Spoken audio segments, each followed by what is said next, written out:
ಸಿಗಲ್ಲ ಅನ್ನುವಂಥದ್ದು ಆತಂಕದಲ್ಲಿ APL card ಯಾರು ನೀನಿದ್ಯಾ? ಹೌದು ಸರ್, ಎಪಿಎಲ್ ಕಾರ್ಡ್ ರದ್ದು ಮಾಡ್ಯಾರ ಸರ್. ನೀನ್ ಎಪಿಎಲ್ ಕಾರ್ಡ್ ರದ್ದು ಮಾಡಿಲ್ಲ. ಬಿಪಿಎಲ್ ರದ್ದು ಮಾಡಿ ಎಪಿಎಲ್ ಯಾರು ಅನರ್ಹರಿದ್ದಾರೆ ಅವ್ರಿಗೆ ಕೊಡಲ್ಲ ಅಂತ ಹೇಳಿದ್ವಿ ಅಷ್ಟೇ.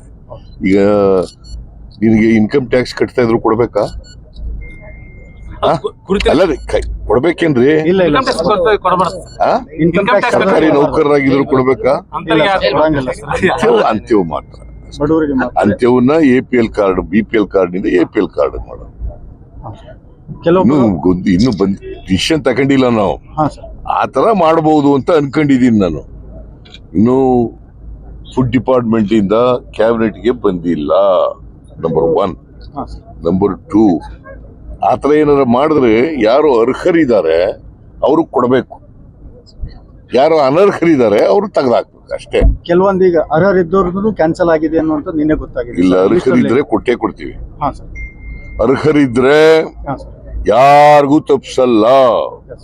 ನಾನು ಬಹಳ ಕಟ್ಟುನಿಟ್ಟಿನ ಇನ್ಸ್ಟ್ರಕ್ಷನ್ಸ್ ಅನ್ನ ಕೊಟ್ಟಿದ್ದೇನೆ food and civil supplies department ನವ್ರಿಗೆ.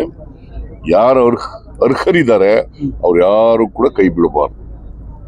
Sir, ಈಗ ಬಿಪಿಎಲ್ ಕಾರ್ಡ್ ರದ್ದಾದಂತ ಪುನಃ ರದ್ದು ಅಂತಿರಲ್ರಿ.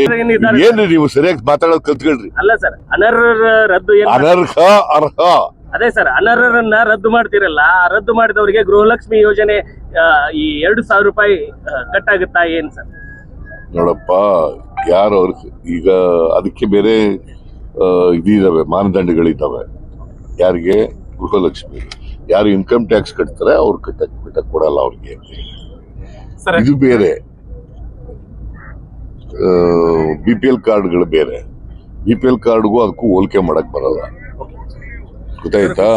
ನೀವು ಸುಮ್ನೆ ಕನ್ಫ್ಯೂಸ್ ಮಾಡಕ್ ಹೋಗ್ಬೇಡಿ ಜನಗಳನ್ನ.